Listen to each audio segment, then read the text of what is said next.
NEET தேர்வு விவகாரம் தொடர்பாக நாடாளுமன்றத்தில் விவாதிக்க மத்திய அரசு தயாராக இருந்தும் மாணவர்களை தூண்டிவிட்டு ராகுல் காந்தி அரசியல் ஆதாயம் தேட முயற்சிப்பதாக புதுச்சேரி அமைச்சர் நமச்சிவாயம் குற்றம் சாட்டியுள்ளார்.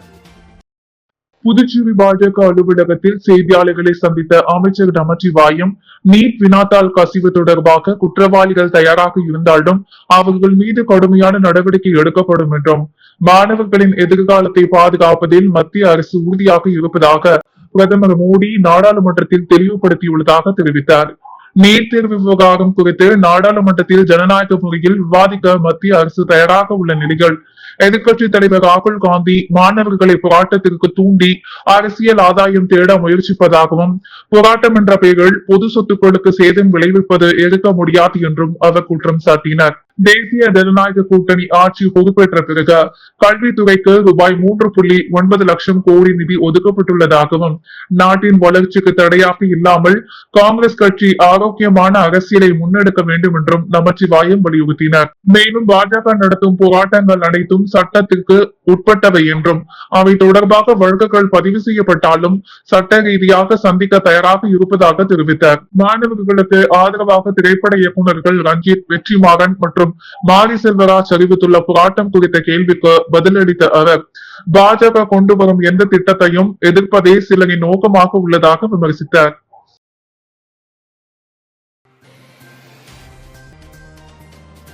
புதுச்சேரி கருவடி குப்பத்தில் வீட்டில் தனியாக இருந்த பெண் கழுத்து மற்றும் தலைகள் கத்திரிக்கோளால் குத்தி கொலை செய்யப்பட்ட நிலையில் சடலமாக மீட்கப்பட்டார்.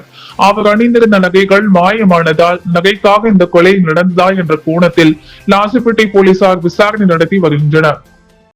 புதுச்சேரி கருவடிக்குப்பம் கெங்கை அம்மன் கோயில் வீதியில் உள்ள அடுக்குமாடி குடியிருப்பில் வசித்து வந்த மணிரத்தினம் தம்பதியினர் வீட்டின் அருகே சுற்றுண்டி கடை நடத்தி வருகின்றனர். வழக்கம் போல வேலை முடித்து ரமணி வீட்டிற்கு வந்த நிலையில் பிற்பகலில் வீடு திரும்பிய கணவர் மணி வீடு பூட்டப்பட்டிருப்பதை கண்டு வழக்கமாக வைக்கப்படும் இடத்தில் இருந்த சாவியை எடுத்து கதவை திறந்து உள்ளே சென்றார். அப்போது வீடு முழுவதும் அலங்கோலமாக காணப்பட்டது.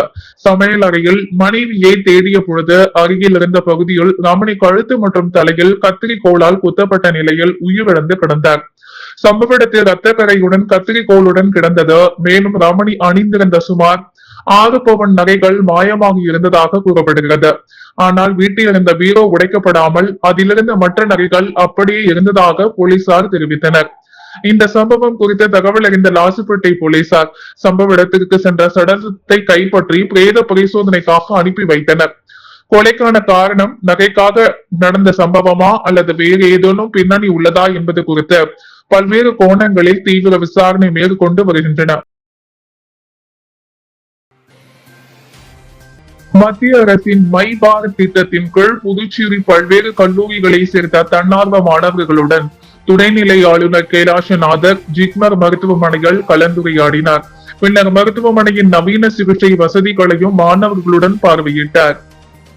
மத்திய அரசின் வழிகாட்டுதலின்படி செயல்படுத்தப்படும் மை பாரத் திட்டத்தின் ஒரு பகுதியாக புதுச்சேரி ஜிப்மர் மருத்துவமனை வளாகத்தில் பல்வேறு கல்லூரிகளை சேர்ந்த தன்னார்வ மாணவர்களுடன் துணைநிலை ஆளுநர் கைலாசநாதர் கலந்துரையாடினார். இந்நிகழ்ச்சியில் மத்திய அரசின் மக்கள் நலத்திட்டங்கள், நாட்டின் வளர்ச்சிக்கான தொலைநோக்கு பார்வை மற்றும் எதிர்கால இந்தியா தொடர்பான பல்வேறு கேள்விகளை மாணவர்கள் எழுப்பினர். அதற்கு துணைநிலை ஆளுநர் விரிவான விளக்கங்களை வழங்கினார். தொடர்ந்து ஜிப்மர் மருத்துவமனையில் வழங்கப்படும் உயர்தர மருத்துவ சேவைகள் மற்றும் நவீன சிகிச்சை வசதிகளை மாணவர்கள் நேரில் அறிந்து கொள்ளும் வகையில் துணைநிலை ஆளுநர் அவர்களுடன் மருத்துவமனையை பார்வையிட்டார். அப்போது புற்றுநோய் சிகிச்சைக்காக நிறுவப்பட்டுள்ள லீனியர் ஆக்சிலேட்டர், சிடி ஸ்கேன் உள்ளிட்ட உயர் தொழில்நுட்ப மருத்துவ கருவிகள் மற்றும் அவற்றின் செயல்பாடுகள் குறித்து மருத்துவ அதிகாரிகள் மாணவர்களுக்கு விளக்கம் அளித்தனர். நிகழ்ச்சியின் நிறைவில் ஜிப்மர் போன்ற அரசு மருத்துவமனைகள் ஏழை எளிய மக்களுக்கு வழங்கி வரும் தரமான மருத்துவ சேவைகள் குறித்த பொதுமக்களிடம் விழிப்புணர்வு ஏற்படுத்தி அவர்களுக்கு தேவையான உதவிகளை மாணவர்கள் வழங்க வேண்டும் என்ற துணைநிலை ஆளுநர் கைலாசநாதர் கேட்டுக்கொண்டார். பாண்டிச்சேரி சென்ட்ரல் அரிமளா சங்கத்தின் 2026-27 ஆண்டிற்கான புதிய நிர்வாகிகள் பதவியேற்பு விழா புதுச்சேரியில் நடைபெற்றது. இதில் அமைச்சர் VP சிவக்கொழுந்து கலந்து கொண்டு புதிய நிர்வாகிகளுக்கு வாழ்த்து தெரிவித்து பல்வேறு நலத்திட்ட உதவிகளை வழங்கினார். புதுச்சேரி புதிய பேருந்து நிலையம் அருகில் உள்ள ஹோட்டல் கிரீன் பேலஸில் பாண்டிச்சேரி சென்ட்ரல் அரிமா சங்கத்தின் 2026-27 ஆண்டிற்கான புதிய நிர்வாகிகள் பதவியேற்பு விழா சிறப்பாக நடைபெற்றது. விழாவில் சங்கத்தின் புதிய தலைவராக தமிழரசன், செயலாளராக எட்வர்ட் மற்றும் பொருளாளராக குருமூர்த்தி ஆகியோர் பதவியேற்றுக் கொண்டனர். சிறப்பு விருந்தினராக கலந்து கொண்ட சங்கத்தின் முன்னாள் தலைவரும் புதுச்சேரி அமைச்சருமான VP சிவக்கொழுந்து புதிய நிர்வாகிகளுக்கு வாழ்த்து தெரிவித்து சிறப்புரையாற்றினர். தொடர்ந்த சமூக நல பணிகளில் அரிமா சங்கம் தொடர்ந்து ஈடுபட வேண்டும் என்றும் அவர் வலியுறுத்தினார். நிகழ்ச்சியில் VPS ரமேஷ்குமார் உள்ளிட்ட நிர்வாகிகள் மற்றும் உறுப்பினர்கள் பலரும் கலந்து கொண்டனர். விழாவையொட்டு 10 அரிசி மூட்டைகள், 2 மடிக்கணினிகள், 4 தையல் இயந்திரங்கள், புற்றுநோயால் பாதிக்கப்பட்ட குழந்தைகளுக்கு ரூபாய் 25,000 நிதி உதவி, மாணவர்களின் கல்விக்கான ரூபாய் 30,000 உதவித்தொகை மற்றும் 50 மாணவர்களுக்கு பள்ளி பைகள், நோட்டு புத்தகங்கள், விளையாட்டு உபகரணங்கள் உள்ளிட்ட பல்வேறு நலத்திட்ட உதவிகள் வழங்கப்பட்டன. இதனைத் தொடர்ந்து புதிய நிர்வாகிகளுக்கு பொன்னாடை அணிவித்து கௌரவிக்கப்பட்டதுடன் நிகழ்ச்சியில் கலந்து கொண்டவர்கள் வாழ்த்துக்களை தெரிவித்தனர். உயர்கல்வி மற்றும் தொழில்நுட்ப கல்வியியல் விளையாட்டு வீரர்களுக்கான இடஒதுக்கீடு தொடர்பாக புதிய அரசாணை வெளியிட்டதற்காக புதுச்சேரி ஒலிம்பிக் விளையாட்டு சங்கம் உள்ளிட்ட பல்வேறு விளையாட்டு சங்கங்களின் பிரதிநிதிகள் துணைநிலை ஆளுநர் கைலாசநாதரை நேரில் சந்தித்து நன்றி தெரிவித்தனர். புதுச்சேரி ஒலிம்பிக் விளையாட்டு சங்கம் உள்ளிட்ட 15க்கும் மேற்பட்ட விளையாட்டு சங்கங்களின் பிரதிநிதிகள் துணைநிலை ஆளுநர் கைலாசநாதரை நேரில் சந்தித்து வாழ்த்துக்களையும் நன்றியையும் தெரிவித்தனர். உயர்கல்வி மற்றும் தொழில்நுட்ப கல்வி நிறுவனங்களில் விளையாட்டு வீரர்களுக்கான இடஒதுக்கீடு தொடர்பாக புதிய அரசாணை வெளியிடப்பட்டிருப்பது மாநில விளையாட்டு வீரர்களின் நீண்ட நாள் கோரிக்கைக்கு கிடைத்த வெற்றி என அவர்கள் தெரிவித்தனர். கடந்த 20 ஆண்டுகளாக குறிப்பிட்ட சில விளையாட்டுகளை சேர்ந்த வீரர்களுக்கு மட்டுமே உயர்கல்வி மற்றும் வேலை வாய்ப்பில் முன்னுரிமை கிடைத்த நிலையில் மத்திய அரசால் அங்கீகரிக்கப்பட்ட பல்வேறு விளையாட்டு பிரிவுகளில் தேசிய மற்றும் மாநில அளவில் பதக்கம் வென்ற வீரர்களுக்கு உரிய வாய்ப்புகள் மறுக்கப்பட்டதாகவும் அவர்கள் சுட்டிக்காட்டினர். தற்போது வெளியிட்டுள்ள புதிய அரசாணை அனைத்து விளையாட்டு வீரர்களுக்கும் சமமான வாய்ப்பை வழங்கும் என்றும் குறிப்பாக கிராமப்புற மற்றும் பொருளாதாரத்தில் பின்தங்கிய குடும்பங்களை சேர்ந்த திறமையான வீரர்களுக்கு இது மிகப்பெரிய ஊக்கமாக அமையும் என்று தெரிவித்தார். இந்த நடவடிக்கையால் விளையாட்டில் இளைஞர்களின் பங்கேற்பு அதிகரிப்பதுடன் புதுச்சேரியில் விளையாட்டுத் துறையின் வளர்ச்சிக்கும் புதிய ஊந்துதல் கிடைக்கும் என நம்பிக்கை தெரிவித்த பிரதிநிதிகள் இதே இடஒதுக்கீடு நடைமுறையை அரசு வேலை வாய்ப்புகளிலும் அமல்படுத்த வேண்டும் என துணைநிலை ஆளுநரிடம் கோரிக்கை விடுத்தனர். மருத்துவர் ராமதாஸ் மற்றும் பசுமை தாயகம் தலைவர் தர்மபுரி சட்டமன்ற உறுப்பினர் சௌமியா அன்புமணியின் பிறந்த நாளை முன்னிட்டு புதுச்சேரி ராஜீவ்காந்தி அரசு மகளிர் மற்றும் குழந்தைகள் மருத்துவமனைகள் பிறந்த குழந்தைகளுக்கு நலத்திட்ட உதவிகள் வழங்கப்பட்டன. புதுச்சேரி பாட்டாளி தொழிற்சங்க பேரவையின் தலைவர் ஜெயபாலன் தலைமையில் எல்லைப்பிள்ளை சாவடியில் உள்ள ராஜீவ்காந்தி அரசு மகளிர் மற்றும் குழந்தைகள் மருத்துவமனைகள் பிறந்த குழந்தைகளுக்கு போர்வை மற்றும் குழந்தைகள் பராமரிப்புக்கு தேவையான அத்தியாவசிய பொருட்கள் அடங்கிய சிறப்பு கிட்கள் வழங்கப்பட்டன. இந்த நிகழ்ச்சியில் பாட்டாளி மக்கள் கட்சி மற்றும் பாட்டாளி தொழிற்சங்க பேரவை நிர்வாகிகள், LNT நிர்வாகிகள், வன்னியர் சங்க நிர்வாகிகள், மகளிர் அணி நிர்வாகிகள், மருத்துவமனை தொழிற்சங்க பிரதிநிதிகள் உள்ளிட்டோர் கலந்து கொண்டனர். நிகழ்ச்சியின் நிறைவாக பிறந்தநாள் நினைவாக மருத்துவமனை வளாகத்தில் தென்னங்கன்று நட்டு பசுமை பாதுகாப்பு குறித்த உறுதிமொழியும் எடுத்துக் கொள்ளப்பட்டது. புதுச்சேரி காலாப்பட்டு தொகுதி சட்டமன்ற உறுப்பினர் அலுவலகம் தொடர்பான சர்ச்சைக்கு முற்றுப்புள்ளி வைக்கப்பட்ட நிலையில் பொதுப்பணித்துறை அதிகாரிகள் முன்னிலையில் அலுவலகம் புதிதாக தேர்ந்தெடுக்கப்பட்ட சட்டமன்ற உறுப்பினர் திமுக ரமேஷிடம் ஒப்படைக்கப்பட்டது. புதுச்சேரி கருவடிக்குப்பம் பாரதி நகர் பகுதியில் அமைந்துள்ள காலாப்பட்டு தொகுதி சட்டமன்ற உறுப்பினர் அலுவலகத்தை முன்னாள் சட்டமன்ற உறுப்பினர் கல்யாண சுந்தரம் விளையாட்டு அலுவலகமாக பயன்படுத்தி வந்ததாக கூறப்படுகிறது. அலுவலகத்தில் இருந்த தனது பொருட்களை எடுத்து செல்ல கால அவகாசம் கோரியிருந்த நிலையில் அவகாசம் முடிந்த பின்னரும் அலுவலகம் பூட்டப்பட்டிருந்ததாக தெரிவிக்கப்பட்டது. இதையடுத்து திமுக சட்டமன்ற உறுப்பினர் ரமேஷ் மற்றும் பொதுப்பணித்துறை அதிகாரிகள் காவல்துறையில் புகார் அளித்தனர். இந்நிலையில் நேற்று இரவு பொதுப்பணித்துறை அதிகாரிகள் மற்றும் காவல்துறையினர் முன்னிலையில் முன்னாள் சட்டமன்ற உறுப்பினரின் தரப்பினர் போட்டியிருந்த பூட்டு அகற்றப்பட்ட காலாப்பட்டு தொகுதி சட்டமன்ற உறுப்பினர் ரமேஷிடம் அலுவலகம் அதிகாரப்பூர்வமாக ஒப்படைக்கப்பட்டது. நீட் தேர்வு முறையை ரத்து செய்ய கோரியும் டெல்லியில் மாணவர்கள் மீது நடத்தப்பட்ட காவல்துறை நடவடிக்கையை கண்டித்தும் புதுச்சேரியில் சட்டக்கல்லூரி மாணவர்கள் புறக்கணிப்பு போராட்டத்தில் ஈடுபட்டனர். புதுச்சேரி டாக்டர் அம்பேத்கர் சட்ட கல்லூரி மாணவர்கள் மற்றும் பல்வேறு கல்லூரி மாணவர் அமைப்புகள் சார்பில் நீட் தேர்வை ரத்து செய்ய வலியுறுத்தி வகுப்பு புறக்கணிப்பு போராட்டம் நடைபெற்றது. அண்ணா சிலை அருகே நடைபெற்ற ஆர்ப்பாட்டத்தில் ஏராளமான மாணவர்கள் பங்கேற்ற நீட் தேர்வு கல்வி சமத்துவத்தை பாதிப்பதுடன் கிராமப்புற மற்றும் பொருளாதாரத்தில் பின்தங்கிய மாணவர்களின் மருத்துவ கல்வி வாய்ப்பை பறிப்பதாக குற்றம் சாட்டினர். மேலும் டெல்லியில் நீட் தேர்வுக்கு எதிராக போராடிய மாணவர்கள் மீது காவல்துறை மேற்கொண்ட நடவடிக்கையை கண்டித்து மாணவர்கள் அமைதியான முறையில் போராடுவது ஜனநாயக உரிமை என்றும் தெரிவித்தனர். நீட் தேர்வு முறையை முழுமையாக ரத்து செய்த +2 மதிப்பெண் அடிப்படையிலான மருத்துவ மாணவர்கள் சேர்க்கை முறையை மீண்டும் அமல்படுத்த வேண்டும் என மாணவர்கள் வலியுறுத்தினர். இதே கோரிக்கையை முன்வைத்து புதுச்சேரியின் பல்வேறு அரசு கல்லூரி மாணவர்களும் இன்று போராட்டங்களில் ஈடுபட்டனர். ஏம்பலம் சட்டமன்ற தொகுதிக்குட்பட்ட ஏம்பலம் தாமரை குளத்தை தூர்வாரி ஆழ்படுத்தும் பணியினை சட்டமன்ற உறுப்பினர் மோகன்தாஸ் பூமி பூஜை செய்து துவக்கி வைத்தார்.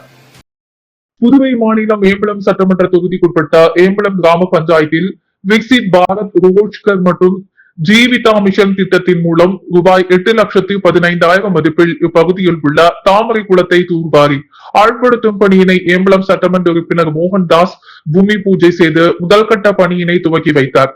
இதில் அரியாங்குப்பம் வட்டார வளர்ச்சி அதிகாரி சௌத்ரி, உதவி பொறியாளர் ராமன், இளைநிலை பொறியாளர் தன்ராஜ், பணி ஆய்வாளர் சந்திரமோகன், திட்ட ஊழியர்கள் கருணை பிரகாசம் மற்றும் என்ஆர் காங்கிரஸ் கட்சி நிர்வாகிகள் பொதுமக்கள் திரளானோர் கலந்து கொண்டனர்.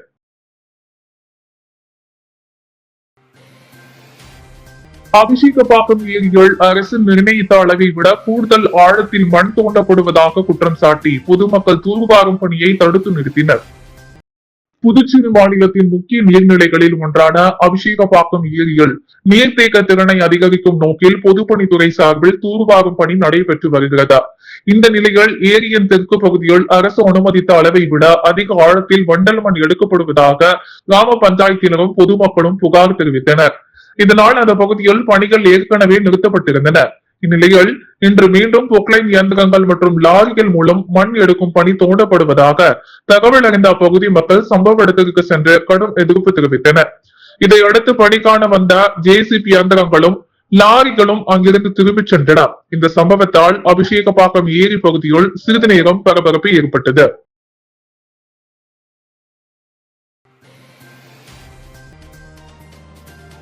சாலையோர வியாபாரிகள் வாழ்வாதார பாதுகாப்பு மற்றும் ஒழுங்குபடுத்துதல் சட்டம் 2014 முழுமையாக அமல்படுத்த வேண்டும் என்று வலியுறுத்தி உழவர்கரை நகராட்சி ஆணையர் அலுவலகம் முன்பு தொழிலாளர் காங்கிரஸ் சார்பில் மனு கொடுக்கும் போராட்டம் நடைபெற்றது. புதுச்சேரி உழவர்கரை நகராட்சி உட்பட்ட சாலையோர வியாபாரிகளின் வாழ்வாதாரத்தை பாதுகாக்கும் வகையில் சாலையோர வியாபாரிகள் வாழ்வாதார பாதுகாப்பு மற்றும் ஒழுங்குபடுத்துதல் சட்டம் 2014 முழுமையாக நடைமுறைப்படுத்த வேண்டும் என்று வலியுறுத்தி தொழிலாளர் காங்கிரஸ் சார்பில் போராட்டம் நடைபெற்றது. உழவர்கரை நகராட்சி ஆணையர் அலுவலகம் முன்பு நடைபெற்ற இந்த மனு கொடுக்கும் போராட்டத்திற்கு தொழிலாளர் காங்கிரஸ் தலைவர் பிரபுராஜ் தலைமை தாங்கினார். போராட்டத்தில் உழவர்கரை நகராட்சிக்குட்பட்ட அனைத்து சாலையோர வியாபாரிகளுக்கும் முறையான கணக்கெடுப்பு நடத்தி வியாபார சான்றிதழ் வழங்க வேண்டும் என வலியுறுத்தப்பட்டது. மேலும் வியாபாரம் தடை செய்யப்பட்ட பகுதிகளில் தற்போது தொழில் செய்து வரும் வியாபாரிகளுக்கு சட்டப்படி மாற்றிடங்களை ஒதுக்குவதுடன் அந்த இடங்களில் மின்சாரம், குடிநீர், கழிப்பிட வசதிகள் உள்ளிட்ட அடிப்படை வசதிகளை ஏற்படுத்தி சிறிய அங்காடிகள் உருவாக்க வேண்டும் என்று கோரிக்கை விடுக்கப்பட்டது. அதேபோல் வியாபாரம் செய்ய அனுமதிக்கப்பட்ட பகுதிகளின் பட்டியலை வெளிப்படையாக அறிவித்து எந்த ஒரு சாலையோர வியாபாரியின் வாழ்வாதாரமும் பாதிக்கப்படாத வகையில் சட்டத்தை முழுமையாக அமல்படுத்த வேண்டும் என வலியுறுத்தப்பட்டது. இந்த போராட்டத்தில் தொழிலாளர் காங்கிரஸ் நிர்வாகிகள் மற்றும் ஏராளமான சாலையோர வியாபாரிகள் கலந்து கொண்டு தங்களது கோரிக்கைகள் அடங்கிய மனுவை நகராட்சி நிர்வாகத்திடம் வழங்கினர்.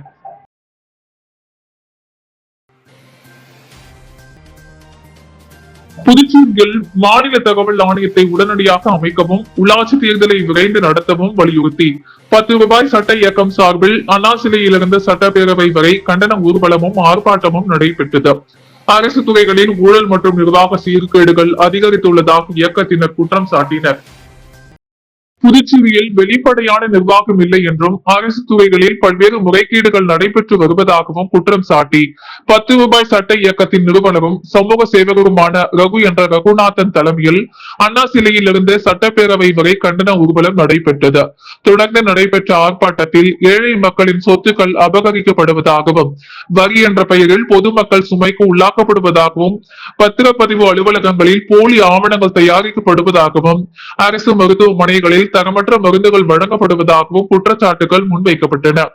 மேலும் ஒரே அதிகாரிகள் பல ஆண்டுகளாக ஒரே இடத்தில் பணியாற்ற அனுமதிக்கப்படுவதால் நிர்வாகத்தில் வெளிப்படைத்தன்மை பாதிக்கப்படுவதாகவும் குற்ற சம்பவங்கள் அதிகரிப்பது அரசின் நிர்வாக தோல்வியை வெளிப்படுத்துவதாகவும் இயக்கத்தினர் தெரிவித்தனர். தகவல் அறியும் உரிமை சட்டத்தின் கீழ் புதுச்சேரியில் இதுவரை மாநில தகவல் ஆணையம் அமைக்கப்பட்டதா பல்வேறு முறைகேடுகளுக்கு காரணமாக இருப்பதாக கூறிய அவர்கள் உடனடியாக மாநில தகவல் ஆணையத்தை அமைக்க வேண்டும் என வலியுறுத்தினர்.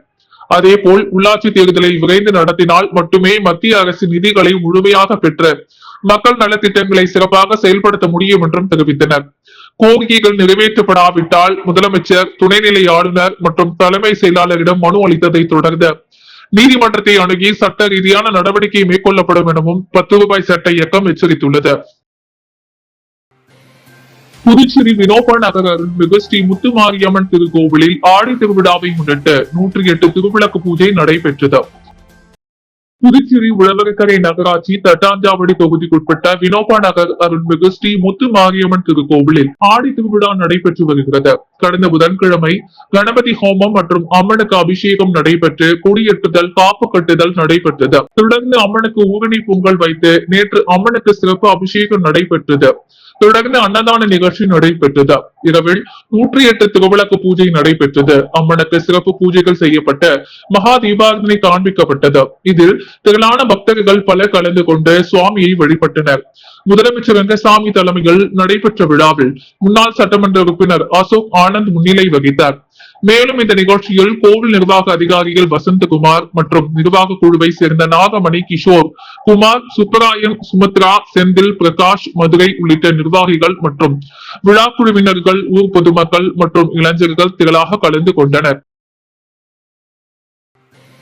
கடல் வழியாக சமூக விரோதிகள் ஊடுருவலை தடுக்கும் நோக்கில் புதுச்சேரியில் சாகர் கவாஸ் என்ற பெயரில் 2 நாள் கடலோர பாதுகாப்பு ஒத்திகை தீவிரமாக நடைபெற்றது.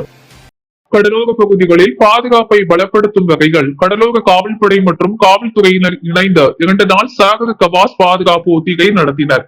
இதன் ஒரு பகுதியாக துறைமுகத்தில் நிறுத்தி வைக்கப்பட்டிருந்த மீன்பிடி படகுகள் தீவிரமாக சோதனை செய்யப்பட்டதுடன் கடலில் மீன்பிடித்துக் கொண்டிருந்த படகுகளிலும் ஆய்வு மேற்கொள்ளப்பட்டது. மீனவர்களின் அடையாள அட்டைகள், அவர்கள் வந்த பகுதி உள்ளிட்ட விவரங்களும் அதிகாரிகளால் சரிபார்க்கப்பட்டன. மேலும் கனகச்செட்டிக்குளம், பிள்ளைச்சாவடி, வைத்திக்குப்பம், விராம்பட்டினம், நல்லவாடு, மூர்த்திக்குப்பம் உள்ளிட்ட கடலோர மீனவ கிராமங்களிலும் பாதுகாப்பு சோதனை நடைபெற்றது. அதேபோல் புதிய பேருந்து நிலையம், மார்க்கெட், ரயில் நிலையம் உள்ளிட்ட மக்கள் அதிகம் கூடும் இடங்களிலும் காவல்துறையினர் பாதுகாப்பு ஒத்திகையில் ஈடுபட்டனர். காலை 6 மணி முதல் இரவு 8 மணி வரை நடைபெற்ற இந்த பயிற்சியின் மூலம் அவசர கால சூழ்நிலைகளை திறம்பட கையாளும் நடவடிக்கைகள் சோதனை செய்யப்பட்டன.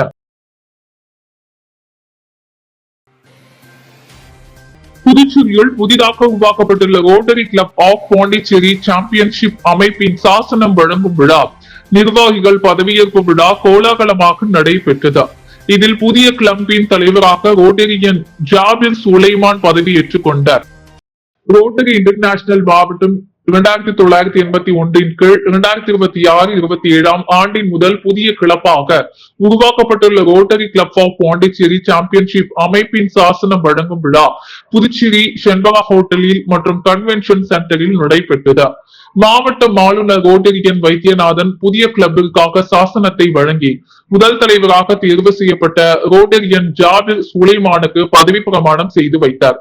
தொடர்ந்து இணை மாவட்ட ஆளுநர் ரோட்டரியன் கோபிநாத் ஜோதி புதிய நிர்வாக குழு உறுப்பினர்களுக்கு பதவி பிரமாணம் செய்து வைத்தார். சிறப்பு விருந்தினராக கலந்து கொண்ட முன்னாள் மாவட்ட ஆளுநர் ரோட்டரியன் பாலாஜி பாபு ரோட்டரி அமைப்பு கல்வி, சுகாதாரம், சுற்றுச்சூழல், குடிநீர் மற்றும் இளைஞர் மேம்பாட்டு உள்ளிட்ட பல்வேறு துறைகளில் உலகம் முழுவதும் சிறப்பான சமூக பணிகளை மேற்கொண்டு வருவதாகவும் சேவை மனப்பான்மையுடன் செயல்பட்டு சமூகத்திற்கு பயனுள்ள பங்களிப்பை வழங்க வேண்டும் என்றும் வாழ்த்தினார். புதிய கிளப்பின் செயலாளராக ரோட்டரியன் NMM பகுத்தறிவு, பொருளாளராக ரோட்டரியன் ராஜவேலு ஆகியோர் பதவியேற்றனர். பதவியேற்ற பின்னர் பேசிய தலைவர் ரோட்டரியன் ஜாபிர் சுலைமான், கல்வி, சுகாதாரம், சுற்றுச்சூழல் பாதுகாப்பு, இளைஞர் திறன் மேம்பாடு, மகளிர் முன்னேற்றம் உள்ளிட்ட சமூக நலத்திட்டங்களை புதுச்சேரி மற்றும் சுற்றுவட்டார பகுதிகளில் தொடர்ந்து செயல்படுத்த உறுதி பூண்டுள்ளதாக தெரிவித்தார். இந்த விழாவில் முன்னாள் மாவட்ட ஆளுநர்கள், மாவட்ட நிர்வாகிகள், பல்வேறு ரோட்டரி சங்கங்களின் நிர்வாகிகள், உறுப்பினர்கள், தொழிலதிபர்கள் மற்றும் சமூக ஆர்வலர்கள் உள்ளிட்ட ஏராளமானோர் கலந்து கொண்டு புதிய கிளப்பிற்கு வாழ்த்துக்களை தெரிவித்தனர். அரியாங்குப்பம் மகிழ்வுக்கு முத்துமாரியம்மன் கோவிலின் 37வது ஆண்டு செடல் தேர் திருவிழாவையொட்டி செடல் உற்சவத்தில் பங்கேற்கும் பக்தர்களுக்கு முன்னாள் கொம்யூன் பஞ்சாயத்து சேர்மன் ஆனந்தன் சீருடைகளை வழங்கினார். புதுச்சேரி மாநிலம் அரியாங்குப்பம் சுப்பராயப்பிள்ளை வீதியில் அமைந்துள்ள அருள்மிகு முத்துமாரியம்மன் திருக்கோவிலின் 37வது ஆண்டு செடல் தேர் திருவிழா கொடியேற்றத்துடன் வெகு விமர்சையாக தொடங்கியுள்ளது. திருவிழாவின் முக்கிய நிகழ்வான செடல் உற்சவத்தில் பங்கேற்கும் பக்தர்களுக்கு சீருடை வழங்கும் நிகழ்ச்சி நடைபெற்றது. இதில் அரியாங்குப்பம் கொம்யூன் பஞ்சாயத்து முன்னாள் சேர்மன் ஆனந்தன் தனது சொந்த செலவில் செடல் தரிக்கும் பக்தர்களுக்கு சீருடைகளை வழங்கி வாழ்த்துக்களை தெரிவித்தார். இந்நிகழ்ச்சியில் முன்னாள் சேர்மன் ஆனந்தனின் ஆதரவாளர்கள், இளைஞர்கள் மற்றும் திரளான பக்தர்கள் கலந்து கொண்டு விழாவை சிறப்பித்தனர். வரும் நாட்களில் நடைபெறவுள்ள செடல் உற்சவம் மற்றும் தேர் திருவிழாவில் ஆயிரக்கணக்கான பக்தர்கள் பங்கேற்பார்கள் என கோவில் நிர்வாகம் தெரிவித்துள்ளது. நீட் தேர்வை திணித்து ஏழை எளிய மாணவர்களின் மருத்துவ கனவை சிதைக்கும் மத்திய பாஜக அரசுக்கு பகுஜன் சமாஜ் கட்சியின் முன்னாள் தலைவர் தங்க கலைமாறன் கடும் கண்டனம் தெரிவித்துள்ளார். புதுச்சேரி பகுஜன் சமாஜ் கட்சியின் முன்னாள் தலைவர் தங்க கலைமாறன் இன்று வெளியிட்டுள்ள செய்திகள், கல்வி உரிமை மற்றும் சமூக நிதியை அடியோடு தகர்க்கும் வகையில் நாடு முழுவதும் நீட் தேர்வை திணித்து வரும் மத்திய பாஜக அரசின் போக்கை பகுஜன் சமாஜ் கட்சியின் சார்பில் வன்மையாக கண்டிக்கிறோம். டாக்டர் அம்பேத்கர் வழங்கிய அரசியலமைப்பு சட்டத்தின் முதன்மை நோக்கமான அனைவருக்கும் சமமான கல்வி மற்றும் சமூக நீதி என்பதை பறிக்கும் வகையில் இந்த நீட் தேர்வு அமைந்துள்ளது. ஒடுக்கப்பட்ட, பிற்படுத்தப்பட்ட மற்றும் விளிம்பு நிலை மக்களின் கல்வி உரிமைகளுக்காக தன் வாழ்நாள் எல்லாம் களமாடிய மாபெரும் தலைவர் மாண்யவர் கான்சிராமன் போராட்ட பாதையிலும் பகுஜன் சமாஜ் கட்சியின் தேசிய தலைவரும் உத்தரப்பிரதேச முன்னாள் முதல்வருமான பகன் குமாரி மயாவதி வழிகாட்டுதலிலும் இயங்கும் பகுஜன் சமாஜ் கட்சி மாணவர்களின் எதிர்காலத்தை பாதிக்கும் இத்தகைய தேர்வுகளை ஒருபோதும் ஏற்றுக்கொள்ளாது. சமூக நீதிக்கு எதிரான தேர்வு நீட் தேர்வு என்பது மாநிலங்களின் கல்வி உரிமையை பறிப்பதோடு கிராமப்புறம் மற்றும் ஏழை மாணவர்களுக்கு மருத்துவ கல்வியை எட்டாக்கணியாக மாற்றியுள்ளது. லட்சம் ரூபாய் செலவு செய்து தனியார் பயிற்சி மையங்களில் பயிலக்கூடிய வசதி படைத்தவர்களுக்கு மட்டுமே சாதகமாக அமைந்திருக்கும் இத்தேர்வு உழைக்கும் வர்த்தக ஏழை எளிய மாணவர்களை முற்றிலுமாக புறக்கணிக்கிறது. எனவே ஏழை எளிய பிற்படுத்தப்பட்ட மற்றும் பட்டியல் சமூக மாணவர்களின் மருத்துவ கனவை சிதைக்கும் நீட் தேர்வை உடனடியாக ரத்து செய்ய வேண்டும் என்றும் கல்வி உரிமையை மீண்டும் மாநிலங்களுக்கே வழங்கிட வேண்டும் என்றும் பகுஜன் சமாஜ் கட்சியின் சார்பில் மத்திய பாஜக அரசை வலியுறுத்தி கேட்டுக்கொள்கிறோம் என்று அவர் தெரிவித்துள்ளார். புதுச்சேரி வாழைக்குளம் அருள்மிகு ஸ்ரீ செங்கழடியின் அம்மன் ஆலய 98வது ஆண்டு செடல் உற்சவத்தை முன்னிட்டு அம்மனுக்கு பொங்கல் வைத்து சிறப்பு அபிஷேகம் மற்றும் பால்சாகை வார்த்தல் நிகழ்ச்சியும் நடைபெற்றது. இதில் ஏராளமான பக்தர்கள் கலந்து கொண்டு சுவாமி தரிசனம் செய்தனர். புதுச்சேரி வாழைக்குளம் அருள்மிகு ஸ்ரீ செங்கழநீர் அம்மன் ஆலய 98வது ஆண்டு செடல் உற்சவம் கடந்த 20ஆம் தேதி கொடியேற்றத்துடன் தொடங்கியது. இதனைத் தொடர்ந்து அம்மனுக்கு சந்தன காப்பு, மலர் பந்தல், அலங்காரங்கள் செய்யப்பட்டு சிறப்பு அபிஷேகம், ஆராதனைகள் நடைபெற்றது. தொடர்ந்து சிம்ம வாகனம், ரிஷப வாகனத்தில் அம்மன் வீதி உலா நடைபெற்று பக்தர்களுக்கு அருள்பாலித்தார். வியாழன் முக்கிய நிகழ்வான இன்று செடல் வைபோகமும் ரத உற்சவம் நடைபெற்றது. முன்னதாக வாழைக்குளம் பகுதியில் உள்ள ஏராளமான பக்தர்கள் கோவில் வாசலில் ஊரணி பொங்கல் வைத்து சுவாமிக்கு சிறப்பு அபிஷேகங்கள், ஆராதனைகள் செய்தனர். இதனைத் தொடர்ந்து பால்சாகை வார்த்தல் நிகழ்ச்சியும் நடைபெற்றது. இதில் திரளான பக்தர்கள் கலந்து கொண்டு சுவாமி தரிசனம் செய்தனர். விழாவிற்கான ஏற்பாடுகளை புதுச்சேரி சட்டமன்ற முன்னாள் சபாநாயகரும் ஆலய உரிமையாளருமான பழனி ராஜா உள்ளிட்டோர் செய்திருந்தனர். நிகழ்ச்சியில் ஆலய அர்ச்சகர்கள் கங்காதரன், வெங்கடேசன், கார்த்திகேயன் மற்றும் விழா குழுவினர், தண்டாயுதபாணி, மனோகரன், ரவி, சௌரி, ராஜன் உள்ளிட்ட ஊர் பொதுமக்கள், முக்கிய நிர்வாகிகள் என அனைவரும் திரளாக கலந்து கொண்ட செடல் உற்சவத்தில் சங்கீத பூஷணம், பொன் சண்முகத்தின் நாதஸ்வர கச்சேரியும் நடைபெற்றது. அன்றாட செய்திகளை உடனுக்குடன் தெரிந்து கொள்ள பாண்டி ஹெட்லைன்ஸ் சேனலுக்கு சப்ஸ்கிரைப் செய்து கொள்ளுங்கள்.